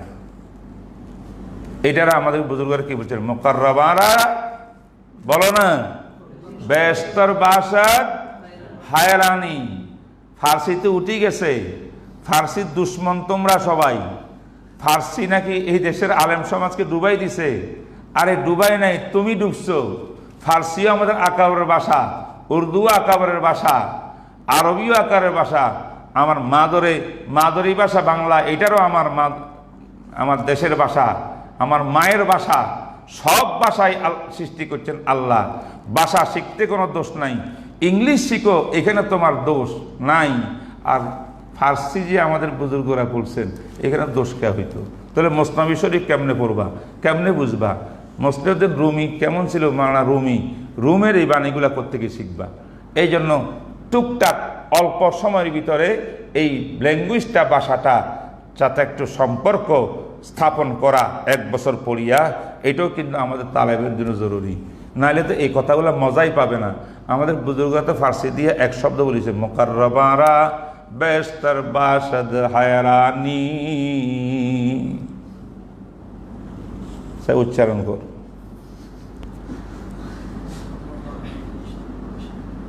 পারবি না? লজ্জার কথা, লজ্জার কথা। আমাদের ওস্তাদরা, আমাদের আলেমরা, বুজুর্গরা পুরা কিতাবকে কিতাব, বোস্তা গুলিস্তা, আত্মার পান্দেনামা মুখস্থ পুরাটা। মসনবী শরীফের দরজ দিতেন, আর আমরা একটা শব্দ উচ্চারণ করলাম, এটাও মুখ দিয়ে আসতেছে না। মুকাররবারা বলো, মুকাররবারা ব্যস্তর বাসত হায়রানি। অতি আপন যে তার একটু ব্যবধানে কঠিন মনে ব্যথা লাগে। হুজুর আপনি অনুত্তম কাজ করলেন কেন? ঠিক হলো না। মা কানা লিনাবিয়্যিন আন ইয়াকুনা লাহু আসরা হাত্তা ইউসকিনা ফিল আরদ তুরিদুনাল হায়াতাদ দুনিয়া ওয়াল্লাহু ইউরিদুল আখিরাহ। তাহলে এবার বুঝেন, নবীজির এখানে এখনো দোস্ততি হয় নাই, জায়েদের উপরে আমল করছেন। ঠিক না ঠিক বলেন? এটাকে মিনওয়াজিন কেন বলছি? মিনওয়াজিন বলছি জায়েদের উপরে উনি ইস্তেমবাদ করি সিদ্ধান্ত নিয়েছেন, এই জন্য মিনওয়াজিন সহি। আবার মিনওয়াজিন গলত কেন, ভুল কেন? এই জন্য যেহেতু উত্তম অবস্থার মধ্যে তিনি পৌঁছতে পারেন নাই, উত্তমটা গ্রহণ করতে পারেন নাই, যেটা আল্লাহ বেশি পছন্দ করছিলেন, সেটা বোধ উঠতে পারেন নাই। এই জন্য মিনওয়াজিন এটা খাতা, মিনওয়াজিন এটা সহি। তাইলে এই হইল ওহির প্রকার। ওহিয়ে মাতলু, ওহি হাদিস কুদসি, হাদিসে নববী, ওহিয়ে তাওকিফি, ওহিয়ে তাওফিকি। তাওফিকের প্রথম প্রকার আল্লাহর মনসার একদম বিরোধী, এইটা তো করতে পারে না, রসুল ভিতরে থাকতে আল্লাহ পাক এটা সংশোধন করিয়া ঠিকঠাক করে দেন। আর একটা হলো ওহির 100% আল্লাহ পাকের মনসার অনুযায়ী, এই মোতাবেক রসুলে অনেক সিদ্ধান্ত দিয়েছেন, আল্লাহ পাক খুশি হয়েছেন। নতুন কোনো বিধান নাজিল হয় নাই, ওহি নাজিল হয় নাই, নবীজির ইজতিহাদটাই ওহি। আবার কোথাও কোথাও একটু একটু বেশ কম আছে, কোনো দিক দিয়া ভালো, কোনটা স্থায়ী, কোনটা স্থায়ী না, কিছুক্ষণের জন্য বৈধ, আবার পরে বৈধ না, অথবা কোনটা বৈধ উত্তম না, এই পর্যন্ত নবী করেছেন। যেহেতু ওহি, হাদিসে কুদসিও ওহি, হাদিস তাওকিফিও ওহি, তাওফিকিও ওহি, মাতলুও ওহি। এখন আমি আয়াত পড়ি, কোনো মায়ের বেটা থাকলে তুমি আমার সঙ্গে চ্যালেঞ্জ করে আসো। আমার আল্লাহ যে বলছেন, ওয়ামা ইয়ানতিকু আনিল হাওয়া ইন হুয়া ইল্লা ওয়াহয়ুন ইউহা। আমার নবী নিজের পক্ষ থেকে কিছুই বলেন না, যাহা বলেন ওহির মাধ্যমে বলেন। আমরা দেখাইলাম আমার নবী যাহা জীবনে করছেন সব ওহির মাধ্যমে করছেন। কখনো ওহি মাত্র মাতলু, কখনো ওহি গায়রে মাতলু, কখনো হাদিসে কুদসি, কখনো হাদিসে নবী তাওকিফি, কখনো তাওফিকি, এবং সবটা আমার নবী ওহির মাধ্যমে করেছেন, এক জায়গায় ভুল করেন নাই।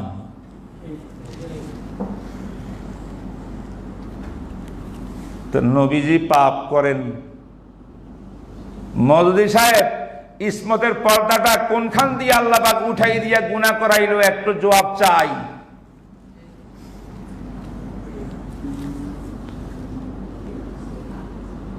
আপনার এই আয়াত বুঝে আসে নাই সূরা আনফালের? আমি এখন বিশ্লেষণ করলাম, জবাব দেন। উনি তো কবরে চলে গেছে, জবাব দিবে কোত্থেকে?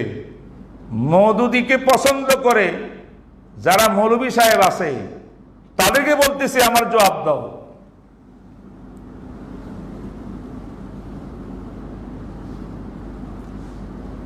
কিছুদিন আগে এক মৌলভী সাহেব ইন্টারনেটে বলছে সাহাবা একরাম সত্যের মাপকাঠি না, বলে নাই? তাদের বড় বক্তা, জামাতি বক্তা,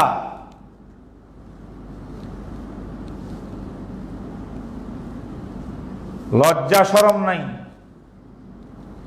মুহাম্মাদুর রাসূলুল্লাহ ওয়াল্লাযীনা মাআহু আশিদ্দাউ আলাল কুফফারি রুহামাউ বাইনাহুম তারাহুম রুকআন সুজদান ইয়াবতাগুনা ফাদলাম মিনাল্লাহি ওয়া রিদওয়ানা সীমাহুম ফি উজুহিহিম মিন আসারিস সুজুদ। সূরাতুল ফাতহ 29 নম্বর আয়াত। আল্লাহ পাক বলেন মুহাম্মদ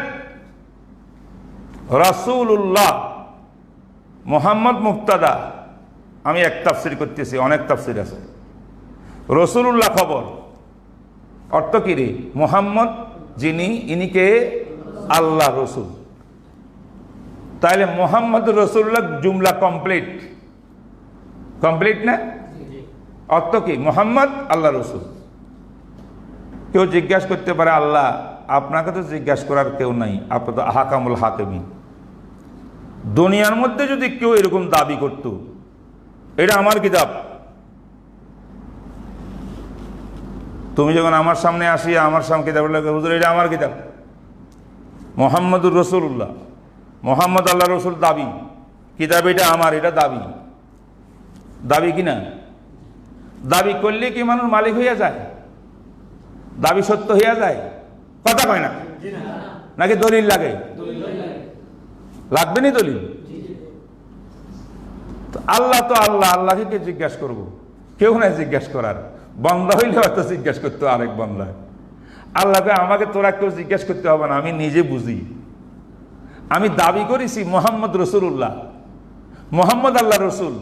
দলিল চাও, দলিল লো। দলিল কি? ওয়াল্লাযীনা মাআহু, ওয়াল্লাযীনা মাআহু, রসুলের সঙ্গী কারা আছে আশেপাশে? মাইয়াতের মধ্যে দেখো রসুলের সঙ্গী কারা রে? সাহাবায়ে কেরাম। ওয়াল্লাযীনা মাআহু, যারা রসুলের হাতের তৈরি মানুষ সাহাবা, তাদের অস্তিত্বটা, তারা সাহাবী হওয়াটা, এটাই দলিল মুহাম্মদ তিনি আর কেউ না, উনি আল্লাহর রসুল।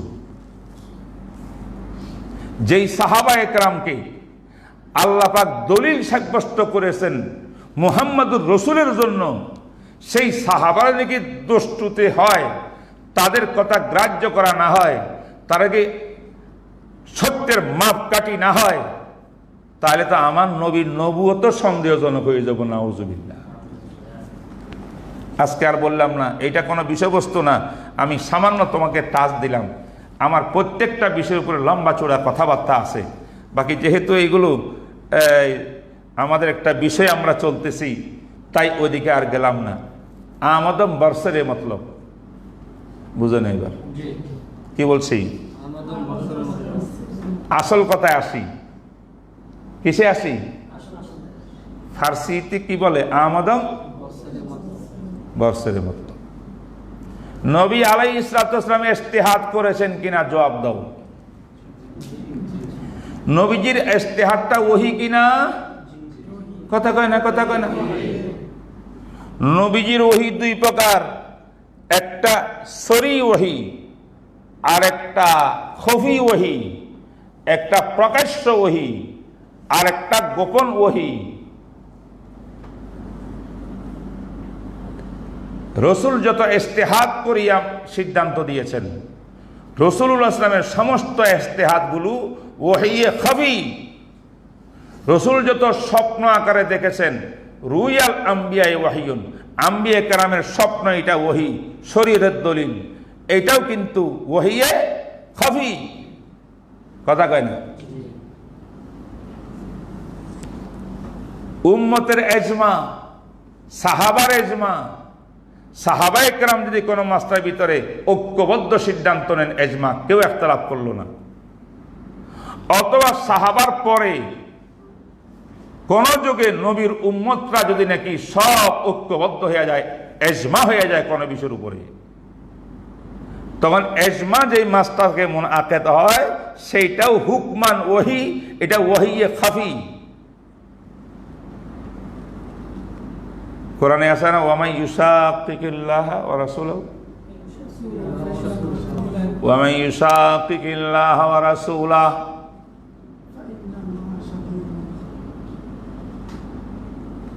ওয়া ইয়াত্তাবি গায়রা সাবিলিল মুমিনিন মিন বাদে মা তাবায়্যানা লাহুল হুদা।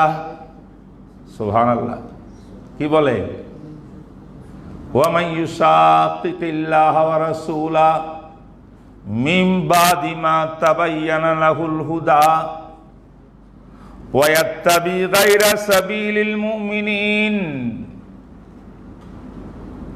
পুরা মুমিন উম্মত যেই পথে, যেই জায়গাতে ঐক্যবদ্ধ, তার পরিপন্থী কোন পথে তুমি যদি হাঁটো, তারপরে নুয়াল্লিহি মা তাওয়াল্লা, সে যেদিকে যাইতে চায় আমি সেই দিকে থেকে ধাক্কাই দেব, ঠেলে দেব জাহান্নামের দিকে। ওয়া নুসলিহি জাহান্নাম। এই কোরআনের আয়াতটা হলো ইজমায়ে উম্মতের দলিল। এই কারণে ইজমায়ে উম্মত, ইজমায়ে সাহাবা, ইজমায়ে মুস্তাহিদিন, ইজমায়ে উলামা, এইগুলাও ওহীর অন্তর্ভুক্ত। তবে কোন ওহী? এটা হুকমান ওহী, হুকমান ওহী, হুকমান ওহী। আমার আল্লাহ বলেছেন, হাদিসের মধ্যে আছে, মুস্তাদরাকে হাকিমের মধ্যে সহিহ হাদিস, ইন্নাল্লাহা লা ইয়াজমাউ হাযিহিল উম্মাতা আলা দালালাতি, আলা দালালা ইয়াদুল্লাহি আলাল জামাআ ইত্তাবিউ সাওয়াদাল আযম ফামান শাজ্জা সুজ্জা ফিন নার। মুসনাদে আহমদের, মুস্তাদরাকে হাকিমের হাদিস, রিজালুহু রিজালুস সিকাত। আমার রাসূল বলেন, আমার উম্মত জীবনও কোনোদিন অসত্য আর গোমরাহি গলতের উপরে ঐক্যবদ্ধ হতে পারবে না, আল্লাহ ঐক্যবদ্ধ করবেন না। এর অর্থ কি?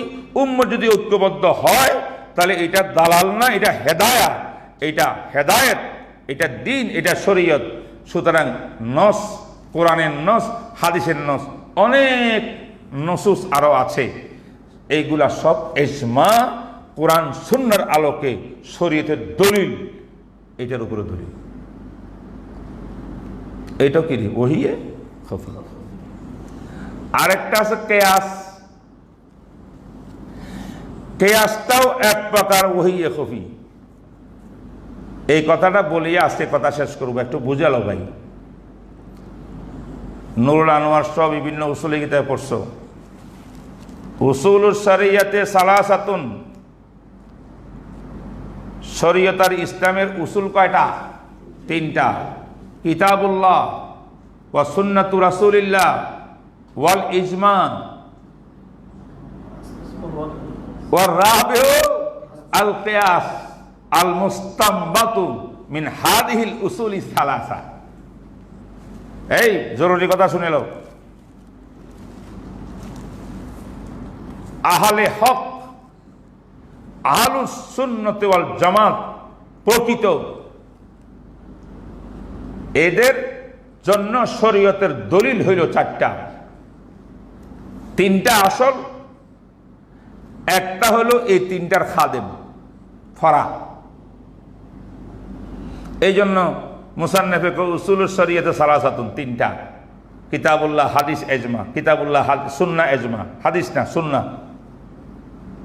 ওয়ার রাবি ওয়াল কিয়াস। এমনি কথা কয় কেন? কিয়াস কোনো মুস্তাকিল স্বতন্ত্র কোনো কি না, দলিল না। কিয়াসের দ্বারায় কোনোদিন শরীয়তের কোনো হুকুম সাবেত হয় না, হুকুম জাহের আর প্রকাশ হয়। আল কিয়াসু মুজহিরুন লা মুসবিতুন। কিয়াস ও ইস্তেমবাতের দ্বারায়, কিয়াসের দ্বারায় নতুন কোন বিধান শরীয়তের কি হবে না, প্রমাণিত হবে না। প্রমাণিত আছে কোরআনে অথবা হাদিসে অথবা ইজমায়, আপনি টের পাচ্ছেন না। কিয়াসের দ্বারায় কাজ করিয়া কিয়াসে প্রকাশ করে দেবে যে এইটা জায়েজ কিতাবুল্লাহর আলোকে, এটা জায়েজ সুন্নত রাসূলের আলোকে, এটা জায়েজ এজমার আলোকে। তাই এটা প্রকাশ করনেওয়ালা, সাবেত করনেওয়ালা নয়। সাবেত করনেওয়ালা কে? কিতাবুল্লাহ, সুন্নত রাসূলুল্লাহ, এজমাই উম্মত। কথা বুঝছো কিনা? আমাদের মধ্যে সাইদ আহমদ পালনপুরি রহমতুল্লাহ আলাইহি বারবার ওনার কথা স্মরণ আসতেছে। আল্লাহ গরিকে রহমত করুক, রফে দারজাত করুক। তিনি বলেন, তোমারা এক বাড়িতে দাওয়াত দিছে, যে আপদ দিছে জবরদস্ত কাচ্চি বিরিয়ানি, যে আপদ। হ্যাঁ, তিনটা ডেকসি তোমার সামনে, একটা পোলাও, কি গ্রাম আসতেছে ডেকসি, শুধু পোলাও। আর এক ডেকসির মধ্যে কোরমা, ওই কোরমা লইয়া পোলাওর মধ্যে দিলে এখন এটা তোমার খানা হবে। আর এক ডেকসির মধ্যে কি আছে না, হলুদ হলুদ খাই যে আমরা, জর্দা। কথা কয় না কেন? ডেকসি কয়টা? কঠিন গরম, মাত্র চুলার থেকে নামাইছে, কাছে দাঁড়ে যাওয়া যায় না। তো ট্রেন চলে যায়, এখন না দিলে তুমি আর পরে খাইতে পারবা না। কবে ঠান্ডা হবে, কবে খাওয়া, তোমার ট্রেন তো চলে যাবে। গরমে একটা ডেক্সির মধ্যে হাত দেওয়া যাচ্ছে না, উপায় কি? লম্বা একটা চামচ নিতে হবে। কথা কয় না? চামচ দিয়া ডেক্সির ডাকনাটা উল্টাইয়া দিবেন কিনা? কথা বলে না। তোমরা তো বাংলা কত বুঝো না, কিতাব কি বুঝবা?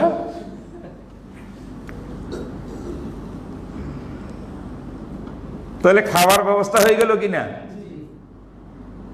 তিন ডেক্সি হইল, একটার নাম কিতাবুল্লাহ, একটার নাম সুন্নত রাসূলুল্লাহ, আরটার নাম এজমাই উম্মত। গরম, ধরা যাচ্ছে না, বুঝা যাচ্ছে না। কিয়াস হলো চামচ, কিয়াসের চামচ দিয়া কিতাবুল্লাহ থেকে পোলাও আনো, কোরমা উঠাও, জর্দা দাও, খাও। এটার নাম কিয়াস। কিয়াস কোনো স্বতন্ত্র কোনো বস্তু নাই। এই জন্য আল রাবেউ আল কিয়াস হয় কি, আল মুস্তামবাতু মিন হাদিহিল উসুলি সালাসা। এখন যদি কিয়াসকে আপনি ওহিয়ে হুকমি, হুকমান আপনি ওহি মনে না করেন, তাইলে তো কোরআন, সুন্নাহ, এজমা এইগুলা ওহি হওয়ার ভিতরে সন্দেহ সৃষ্টি হয়ে যাবে। কেন? যে বিষয়টা এই তিনটার মধ্যে আছে, কিন্তু মুস্তাহিদের কাছে এইটার কোনো বের করার সুযোগ নাই। কিয়াসের চামচ লাগবে উঠাইতে, কিয়াস দিয়ে না উঠাবেন। কিয়াসটা যেন কি আপনি ওহি না হয়, এটা অন্য কিছু হয়, তাইলে আপনি খানা উঠাবেন কোত্থেকে? তো খানা উঠাইতে না পারলে তো কোরআন হাদিস দ্বারা ইস্তেমবাদ করা, এন্তেবা হাসিল করা সম্ভব হবে না। অত কোরআনও ওহি, হাদিসও ওহি, এজমা ওহি। সুতরাং যেহেতু এগুলো ওহি, এইটার থেকে যে কাজটা করতে হয় কিয়াসের চামচ দিয়া, এইটাও এক রকমের হুকমান ওহির মধ্যে। এই চারটা উসুল যে মানবে সে আহলে হক।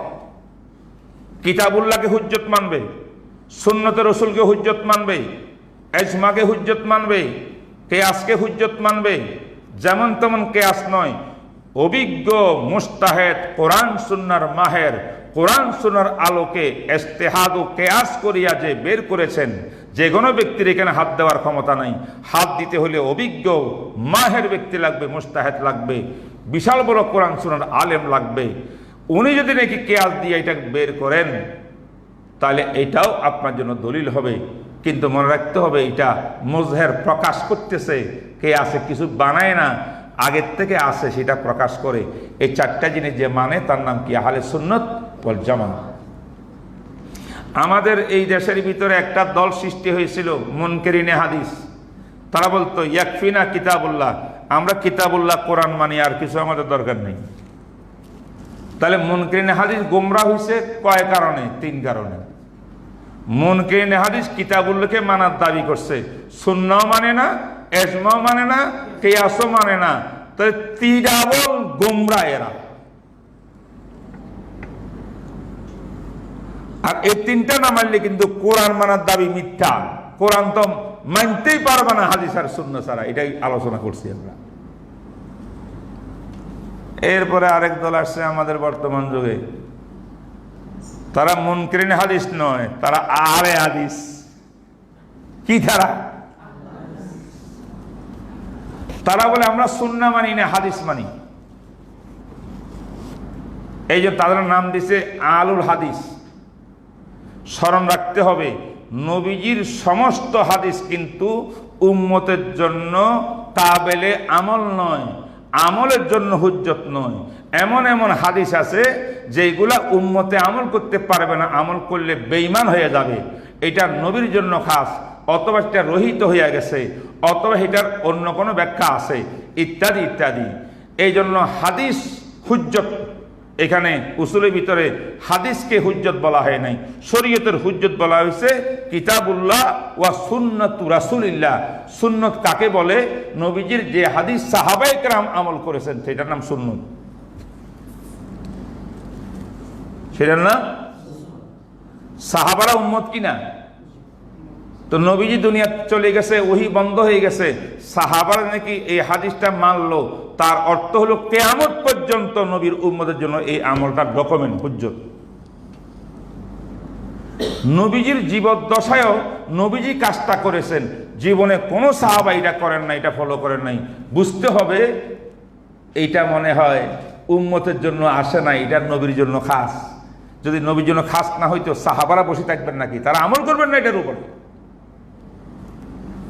এই জন্য সুন্নাহ, আহলে হাদিসটা হাদিস মানার দাবি করে, সুন্নাহর কথা বলে না, সুন্নাহ বাদ দিছে, সুন্নতের কোনো আলোচনাই নেই, হাদিস হাদিস হাদিস করে।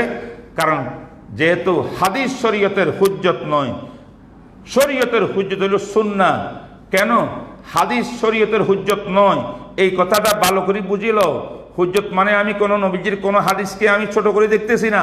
হুজ্জত মানে লিল উম্মা, উম্মতের জন্য হুজ্জত না, মানে উম্মতের জন্য কাবেলে আমল নয়। 11টা বিয়ে কি করতে পারে উম্মত? এটা আমার নবীর জন্য খাস। হাজার হাজার মেসাল আছে, ওদিকে আমি যাব না, এটা আরেক আলোচনা, এটা স্বতন্ত্র আলোচনা। এটা অন্তত 3 ঘন্টা লাগবে এই আলোচনা বুঝাইতে, সুন্নত আর হাদিসের মধ্যে পার্থক্য। তো মোট কথা হলো আহলে হাদিসটা হাদিস মানে, সুন্নাত মানে না। হাদিসও পুরা না, শুধু সহি হাদিস মানে। হাদিস তো সহি হাদিসও হাদিস, হাসান হাদিসও হাদিস, জয়ীব হাদিসও হাদিস। জয়ীব কিন্তু হাদিসের প্রকার। কথা কম, জয়ীব কিসের প্রকার? হাদিসের প্রকার। জয়ীব কেন বললাম? রাবির মধ্যে একটু ত্রুটি আছে, হাদিসের মধ্যে ত্রুটি নেই। হাদিস তো নবীর কাউল, নবীর কথার মধ্যে ত্রুটি আসবে কেন? আমার নবী যেমন মহান, নবীর বাণীও তো হাদিসটাও মহান। বর্ণনাকারী বর্ণনা করতে করতে সিরিয়াল সূত্রবাই আসতে আসতে কোন রাবির মধ্যে দুর্বলতার কারণে হয়তো হাদিসটাকে জয়ীব বলা হয়েছে পারিভাষাগতভাবে, কিন্তু রসুলের হাদিসটা করতে জয়ীব হতে পারে না, কিন্তু রাবির কারণে না জয়ীব বলি ফতোয়া দেওয়া হয়েছে। নাসিরউদ্দিন আলবানী সাহেব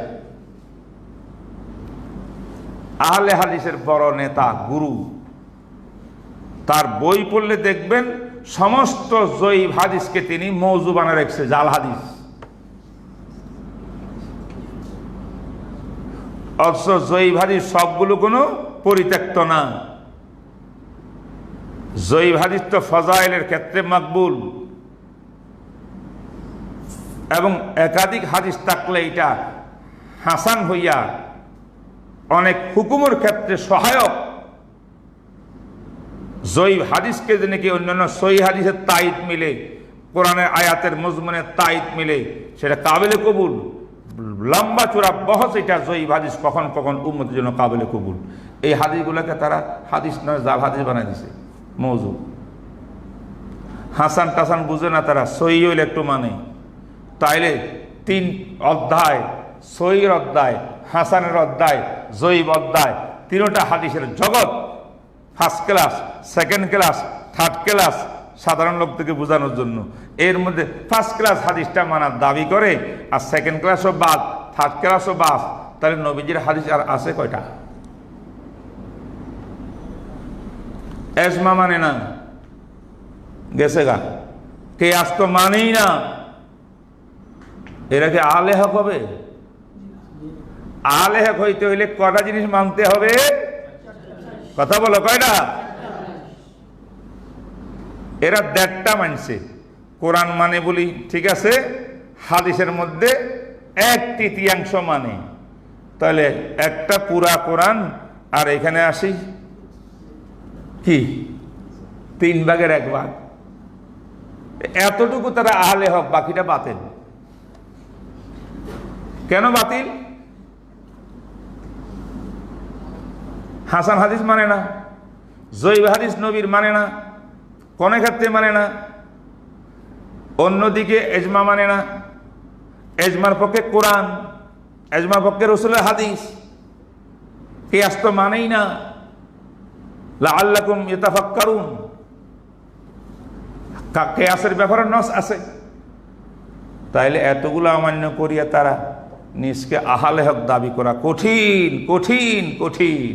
আল্লাহ তুমি হেফাজত করো। তাহলে আজকে কথা এতটুকুর মধ্যে শেষ হলো, নবীজি মাসুম কি মাসুম না? কোন একটা জায়গাতে নবীজি নিষ্পাপ নয়, পাপ করেছেন দেখেছ? হ্যাঁ, যে আয়াতগুলা দ্বারা প্রশ্ন সৃষ্টি হয়েছিল তার সন্তুষ্টজনক জবাব এই ওহির বন্টনার তারিফের মধ্যে এসে গেছে। তাই আমার নবী এই যে আওলা উত্তমটার মধ্যে না গিয়া অনুত্তমটা পর্যন্ত আসছেন, এই যে কিছু ত্রুটি বিচ্যুতি যেটা মধ্যে হয়েছে, ইজতিহাদের ক্ষেত্রে যদি এমনি করত তবুও তো আল্লাহ পাক মাজুর মুস্তাহিদকে আজর দিতেন, সওয়াব দিতেন। ভুল হইলেও আমার নবী এটা ভুলও না, একটু অনুত্তম করেছেন, জায়েজের মধ্যে তিনি ছিলেন। তাহলে এইগুলাকে গুনাহগার বানায়া পর্দার ইসমতের পর্দা সরাই দিয়া নবীর থেকে গুনাহ করাইয়া ওনাকে বন্দা হিসেবে সাব্যস্ত করতে হবে, নাহলে আল্লাহ ওনাকে খোদা বন্দা, ওনাকে খোদা মানি ফেলবে। এই সমস্ত যুক্তি মাওলানা মৌদুদী সাহেবের, এটা ভ্রান্ত যুক্তি, ভ্রান্ত যুক্তি। এই ভ্রান্ত পথে চলা। এইবার আসেন আহমদ বরসলের মতলব আল ফিকহুল ইসলামী। ফেকা রসুলের যুগে ছিল কিনা? রসুলের মধ্যে ইজতিহাদ থাকলে ফেকা ছিল। রসুলের ফেকা আর উম্মতের ফেকা, রসুলের ইজতিহাদ আর উম্মতের ইজতিহাদে কি আছে? ব্যবধান আছে। এটা বলছি আমি। তো রসুল নিজেই ফেকার আবিষ্কারক, সাহাবায়ে কেরাম ফেকা করলেন, এবং 135-39 জন ফকিয়ে মুস্তাহিদ ছিলেন। তারা ভুরি ভুরি ফতোয়া দিলেন। বিশাল বান্ডার ফেকার তৈয়ার হইল। পরবর্তী যুগে ইবনে আব্বাসের ফেকে ইবনে আব্বাস, ফেকে আব্দুল্লাহ ইবনে মাসউদ, ফেকে আবি হুরায়রা, ফেকে ওমর ইবনে খাত্তাব, ফেকে আবু বকর সিদ্দিক, অনেক কিতাব বর্তমানে আপনি পাবেন। এই সমস্ত সাহাবায়ে কেরাম যে সমস্ত ফতোয়া ফেকা ইস্তেমবাদ করে করে দিয়েছেন, তারগুলাকে একত্রিত করছে পরবর্তী বুজুর্গরা, করিয়ে কিতাব বানাইছে। তো ফেকা ছিল না? কথা কও, ফেকা ছিল কিনা? তো ফিকহুল ইসলামী কোত্থেকে আইলো, মাযহাব কোত্থেকে আইলো, তাকলিদ কোত্থেকে আইলো? এই সমস্ত কথা যারা বলে আর এই দাবি করে আমরা কোরআন মানবো আর সহিহ হাদিস মানবো আর কিচ্ছু মানি না, এরা বোকার স্বর্গে বসবাস করে। এবার আগামী দর্শের ভিতরে আমি তোমাদেরকে দেখাবো সাহাবায়ে কেরামের মধ্যে ফকিরা কেমন ছিলেন, এই ফেকা কিভাবে কিভাবে তাবিনের কাছে আসলো, এই ফেকা কিভাবে 4 ইমামের কাছে আসলো, কিভাবে 4টা মাযহাব তৈয়ার হইল, এবং সাহাবায়ে কেরামের উলুমগুলো, ফেকাগুলো, ইস্তেমবাতগুলো, ইজতিহাদকৃত গবেষণালব্ধ বিষয়গুলো সাহাবায়ে কেরামের কারা গ্রহণ করছেন, 4 ইমামে গ্রহণ করছেন। ইমাম আবু হানিফার বুক খুলে দেখবা সাহাবায়ে কেরামের ইজতিহাদাত, আমার নবীর ইজতিহাদাত। ইমাম মালিকের বুক খুললে তাও একই অবস্থা, শাফির একই অবস্থা, মালিকের একই অবস্থা। তাই বিশ্বের উম্মত যেই কোনো একজন ইমামকে মানলে কোরআন হাদিস এদের মাধ্যমে মানা হয়। এই পর্যন্ত আজকে বস করলাম, সামনে কথাগুলো ইনশাআল্লাহ বলবো। ওমা তৌফিক ইল্লা বিল্লাহ। অনেক কথা বলে ফেললাম, ভাই যদি কেউ আপনার মনে কষ্ট পান প্লিজ মেহেরবানি করে মাফ করে দেবেন। হক কথা বলতে হবে, আমরা বলতেছি একমাত্র জাতিকে বোঝানোর জন্যে, এবং জাতি যেন সৎ পথে সঠিক আকীদা পোষণ করে। অন্য কোনো শত্রুতা তো আমাদের নাই। আমরা তো কোনো আলেমদের মধ্যে বা একজন ইসলামী চিন্তাবিদের ব্যাপারে কেন ওলামায়ে কেরাম মুখ খুলবেন, কি প্রয়োজন ছিল? ওনাদেরকে আরও সাহস দেওয়ার কথা, পক্ষপাতিত্ব করার কথা। কিন্তু ভুল তো ভুল, যেই ভুল লা তাআতা লি মাখলুকিন ফি মাসিয়াতিল খালিক, কোনো গুনাহ অপরাধ করলে, আকীদাগত ভুল করলে, আমলিগত বড় ধরনের কোনো ভুল করলে সেই ভুল কোনোদিন মানা যাবে না। এই ভুলকে প্রমাণ করিয়া জাতিকে গোমরাহি থেকে মুক্ত করা ইমানি দায়িত্ব। সেই জন্য কয়েকটি কথা বললাম। আল্লাহ পাক যা কিছু বলছে এগুলো কবুল করেন। সাল্লাল্লাহু তাআলা আলা খাইরি খালকি মুহাম্মদ ওয়া আলা আলিহি ওয়া আসহাবিহি ওয়া বারিক ওয়া সাল্লিম। আসসালামু আলাইকুম ওয়া রাহমাতুল্লাহ।